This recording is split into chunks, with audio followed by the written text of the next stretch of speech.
예레미야서 48장 1절부터 10절까지의 말씀을 저와 여러분이 교독하시겠습니다.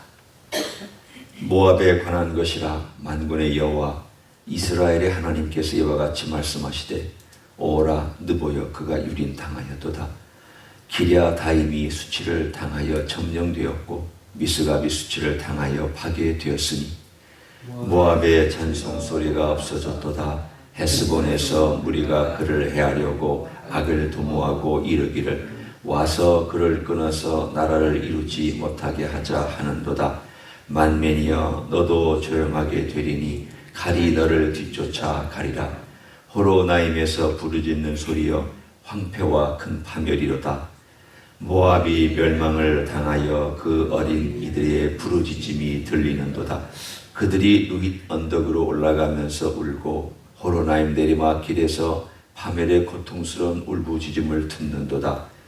도망하여 네 생명을 구원하여 광야의 노간주 나무같이 될지어다. 네가 네 역적과 보모를 의뢰함으로 너도 정복을 당할 것이요 그모스는 그의 제사장들과 고관들과 함께 보로되어 갈 것이라. 파멸하는 자가 각 성읍에 이를 것인즉 한 성읍도 면하지 못할 것이며 골짜기가 멸망하였으며 평지는 파멸되어 여호와의 말씀과 같으리로다. 모압에 날개를 주어 나라 피하게 하라. 그 성읍들이 황폐하여 거기에 사는 자가 없으리로다. 여호와의 일을 게을리하는 자는 저주를 받을 것이요 자기 칼을 금하여 피를 흘리지 아니하는 자도 저주를 받을 것이로다. 아멘. 48장을 읽으면 도대체 하나님께서 모압에게 왜 이렇게 가혹하게 하실까? 이런 생각을 할 수 있습니다. 여러분은 모압의 기원에 대해서 아십니다. 모압과 암몬은 롯의 자손이죠. 롯이라고 하는 아브라함의 조카가 사실은 참으로 소돔과 고모라 땅에 있다가 탈출하여서 그 딸들과의 관계에서 낳은 자손입니다. 한편으로는 아브라함의 아픈 손가락이기도 합니다. 왜냐하면 자기 조카였는데 그 조카가 결국은 큰 부자가 되어서 소돔과 고모라에 가까이 살고 그 안에 들어 사는 바람에 그렇게 그 길을 따라가 버렸다. 참 아브라함의 마음이 너무 안타까워서 100번이나 하나님께 의인 50이 있으면 어떡하시겠느냐, 의인 40이 있으면 어떡하시겠느냐. 그래서 끝내 의인 10이 있으면 하나님께서 멸망시키지 아니하시겠느냐. 그렇게 아브라함이 가슴 아프게 그러나 간절하게 물어봤다. 그러나 결국 의인 10이 없어서 멸망한 가운데 가까스로 도망쳐야만 했던 그 가족의 후예가 사실은 모압과 암몬입니다. 이 모압은 우리가 성경에서 보면은 사실은 룻과 같은 그런 선한 여인도 있습니다. 우리가 그럼 모압은 어떤 정도의 그 나라였습니까? 한편으로는 이스라엘과 늘 이웃하고 있었기 때문에 그렇게 전쟁이 없을 때도 있었고 또 전쟁이 있을 때도 있었습니다. 심지어는 다윗이 모압 땅에 도망가서 피할 때도 있었습니다. 사울에게 도망갈 때 자기 부모님을 모압 땅에다가 모셔놓고 잠깐 도피시킬 때도 있었습니다. 그런 걸 보면 모압이 늘 이스라엘 사람들을 괴롭히기만 한 것은 아닙니다. 그러나 역사적으로 모압이 이스라엘을 가장 심각하게 괴롭혔던 때가 있습니다. 물론 나중에 멸망하면서 서로 괴롭히지만 출애굽할 때였습니다. 출애굽이 끝나서 이제 가나안 땅에 들어가기 얼마 전에 발락이라고 하는 모압 왕이 발람이라고 하는 메소포타미아의 선지자를 불러들였습니다. 그 당시에 발람은 워낙 유명한 점쟁이로 말하면 용하다고 하는 점쟁이였습니다. 이방 나라의 일종의 선지자니까 점쟁이나 마찬가지죠. 그런데 이 사람이 얼마나 명확하게 보는지 이 사람이 어떤 영적인 세계에 대하여 굉장히 민감하게 바라보는 사람이었습니다. 예수 안 믿어도 영적인 세계에 민감한 사람 많습니다. 뭐 미래 일들에 대해서 틀리기도 하지만 맞게 예언하는 사람 있을 수 있습니다. 꼭 예수 믿는 사람만이 그렇게 하는 건 아닙니다. 이 발람도 그런 류의 한 사람이었습니다. 그런데 아무리 이스라엘을 저주하려고 자기가 저주의 말을 끄집어내려고 그러면 하나님께서 막으셔서 축복의 말이 나오는 것이었습니다. 심지어는 이 발람은 메시아가 올 것도 예언한 사람입니다. 특이하죠. 그것도 이방 선지자가, 하나님을 사실은 따라가고 신뢰하고 믿지도 않는 선지자가 장차 메시아가 올 것이다, 그 메시아가 온 나라를 다스릴 것이다 라는 것까지 예언을 했으니 사실은 굉장한 특이한 이상한 그런 사건이었습니다. 그 주동자가 누구냐? 발락입니다. 이 모압 왕입니다. 이 모압 왕은 끝까지 그렇게 해도 안 되니까 나중에 어떻게 하냐면 돈을 더 줍니다. 온갖 뇌물과 돈을 다 줘서 혹시 이스라엘을 타락시킬 방법이 없겠느냐. 그랬더니 발람이 꾀를 냈습니다. 예언으로는 안 되고 저주로는 안 되니까 한 가지 방법이 있다. 당신네들 여자와 저들의 남자를 결혼시켜서 혼란스럽게 음란하게 만들면 된다. 그래서 결국은 이 사건 때문에 수만 명이 하나님의 심판을 받아 죽는 사건이 터집니다. 모압은 어떤 특징을 가지고 있느냐? 그 시대에 그 동방의 지혜로운 나라들이 두 나라가 있었습니다. 하나는 모압이고 또 하나는 에돔입니다. 그런데 오늘 이 모압이라고 하는 나라는 전쟁의 어떤 큰 길에서 한편으로 치우쳐 있는, 좀 역적으로 있는 그런 나라였기 때문에 전쟁의 그 피해를 많이 보지 않았던 안전한 나라였습니다. 오늘도 여러분 여기를 보시면 그런 표현들이 나옵니다. 29절과 30절을 제가 읽을 테니까 모압이 어떤 나라였는지에 대한 특징을 좀 살펴보면 이제 우리의 이야기로 돌아올 수 있습니다. 모압이 29절입니다. 우리가 모압의 교만을 들었나니 심한 교만 곧 그의 자고와 오만과 자랑과 그의 마음의 거만이로다. 여호와의 말씀이니라. 내가 그의 노여함의 허탄함을 아느니 그가 자랑하여도 아무것도 성취하지 못하였도다. 모압이 가지고 있는 특징 중에 하나가 심히 교만하다. 어떤 교만일까요? 모압은 특별히 목양으로 돈을 많이 번 그러한 나라였습니다. 양들이 많았습니다. 그리고 그들은 지혜로운 판단과 지혜로운 말들로 그 동방에 있는 나라들이 유명했습니다. 우리가 솔로몬의 지혜를 얘기할 때 그 솔로몬의 지혜의 많은 공통적인 부분이 이 모압 땅과 그리고 에돔 땅에 있었습니다. 그러니까 이들은 늘 자랑했습니다. 우리의 자랑을 따라올 자가 없다. 우리가 이 부유함을 가지고 있었는데 이제까지 이것을 빼앗긴 적이 없다. 우리나라는 망한 적이 없다. 이런 나름의 그 자부함이 그들 안에 가득 차 있었습니다. 한 번도 큰 피해를 보지 않았던 이 모압이라는 나라는 그런 점에서 우리의 신이 얼마나 위대하고 우리를 얼마나 잘 지켜주는가, 우리가 얼마나 안전하게 사는가, 우리가 얼마나 지혜롭게 이것을 판단하고 있는가, 이러한 것들로 유명했던 사람들이 모압이었습니다. 인간적인 지혜가 뛰어났죠. 인간적인 판단이 상당히 빨랐던 민족이었습니다. 그런데 하나님께서 이 민족에 대하여 심판하시면서 내가 너희를 심판하여 나라를 다시는 이루지 못할 것이다. 이렇게 말씀하셨습니다. 모압이라는 나라는 그 이후에 다시 회복되지 못했습니다. 그러면 도대체 이 메시지가 우리하고 무슨 상관이 있느냐? 하나님께서 모압이라는 나라를 심판하신 것이 도대체 그 이스라엘 백성이나 유다 백성이나 우리 지금 그 먼 2500년 이상이 지난 지금 우리에게는 도대체 무슨 의미가 있겠습니까? 우리는 악에 대해서 생각해 봤습니다. 악에 대한 가장 첫 번째 모습이 애굽과 관련된 악이었습니다. 애굽의 악은 어떤 것이냐? 우리에게 보여주시는 하나님의 말씀의 내용이 나를 대체한 거다. 사랑의 자리에, 내가 사랑의 자리에 있어야 될 그 자리를 너희는 애굽으로 거기다가 대체해놨다. 그게 악이죠. 악의 출발이고 악의 근원입니다. 창세기 3장이 바로 그 얘기입니다. 애굽 얘기는 그 악의 그 부분을 얘기해 주면, 그 다음에 블레셋은 하나님을 두려워할 자리에 자기보다 힘센 자를 두려워하는 악입니다. 하나님을 두려워하지 아니하면 사람을 두려워합니다. 세력들을 두려워합니다. 그것이 두 번째 문제였습니다. 오늘 세 번째 문제는 뭐냐면 악의 또 다른 모습입니다.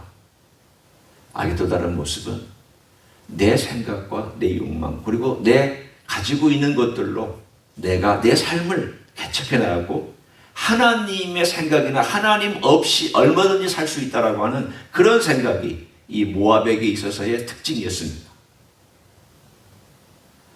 이걸 지금 우리에게 적용할 때 그렇다는 뜻입니다. 나는 괜찮아. 우리는 안전해. 내가 이제까지 벌어오고 내가 이제까지 살아온 길은 괜찮은 길이었어. 내가 이제까지 변하지 않아도 얼마든지 잘 먹고 잘 살았거든. 나는 이제까지 문제가 없거든. 인간적인 지혜의 판단으로 교묘하게 빠져나가면서 내가 판단하고 내가 이제까지 걸어온 길들을 하나님의 나름대로는 하나님의 축복해 주셔서 그렇다고 같이 말하고 하나님께서 나를 도와주셨다 그렇다고 말하면서 사실은 자기 삶을 하나님의 말씀에 조율하지 않고 있는 그러한 그리스도인의 모습이 모압적인 모습입니다. 판단이 빠릅니다. 머리가 명석합니다. 그리고 자기 나름대로의 어떤 철학이 분명한 사람들이 있습니다. 그래서 말씀이 뭐라고 얘기해도 그 말씀대로 하려고 하지 않습니다.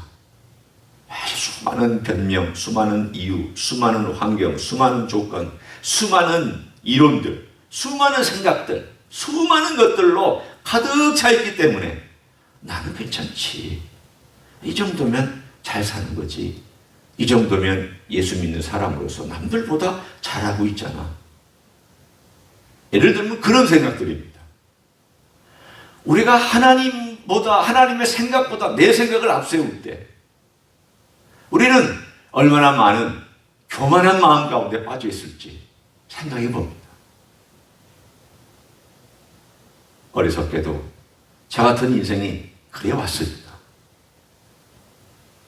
주님 안에서 제가 교회를 다니고 교회에서 신앙생활을 한다고 하면서 제가 다른 사람들하고 비교해 봤을 때에는 나은 것 같았습니다.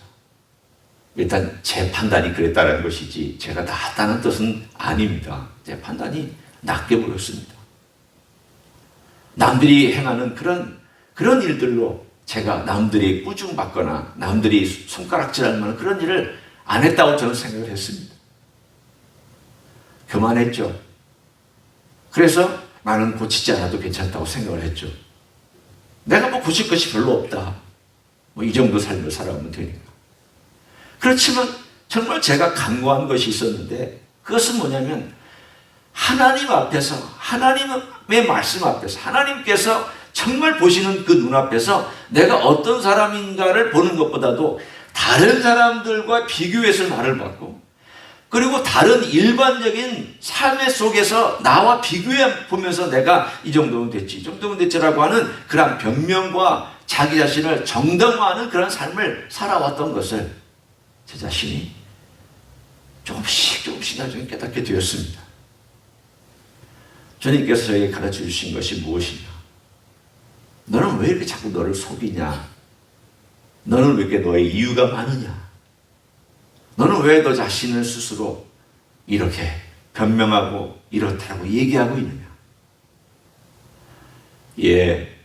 사실은 제가 가지고 있는 판단들이 얼마나 어리석은 것인지, 그리고 제가 가지고 있는 이유들을 들이대는 것이 얼마나 악한 것인지, 사실은 그 악한 것을 깨닫기 시작한 다음부터 하나님께 회개의 자리로 나아가기 시작했습니다. 참 이 회개라는 것이 얼마나 오랫동안 얼마나 많이 해야 되는 것인지를 사실 제 삶 가운데서 제가 경험하면서 깨달았던 그런 삶을 지금도 살아가고 있습니다. 악이란 뭘까? 네, 악은 수많은 모습들이 있습니다. 하나님을 드러내고 대적하는 것도 악이죠.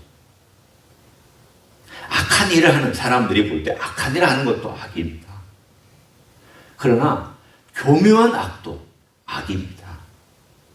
교묘한 악이 더 무섭습니다. 어떨 때는 더 우리 자신을 파괴시킬 수 있습니다. 제가 볼 때 그리스도인을 파괴시키는 악은 대놓고 하나님에게 반항하는 것 아닙니다. 대놓고 주님의 주권에 대해서 도전하는 것도 아닙니다. 은근히 반항하는 것입니다. 은근히 거절하는 것입니다. 은근히 아니라고 얘기하는 것입니다. 주님께서 저를 향하여서 네가 나를 따라오려면 버리고 따라와야 된다. 저는 그렇게 주님을 따라오고 싶어하는 사람들에게 말씀하셨습니다. 제가 작별 인사 좀 하고 오면 안 될까요? 아니야, 너 지금 따라와라.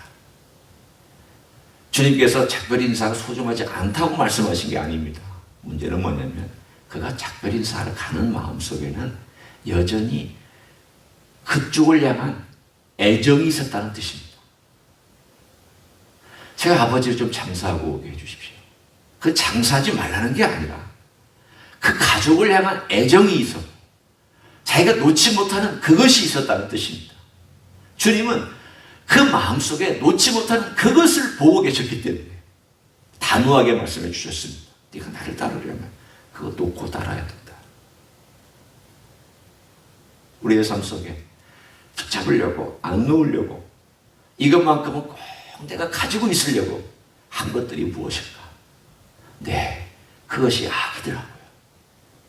그게 불순종이고 그게 악이고 그게 우리 주님의 마음을 아프게 했던 것들이지 그냥 내가 단순히 변명하고 끝나는 일이 결코 아니었습니다.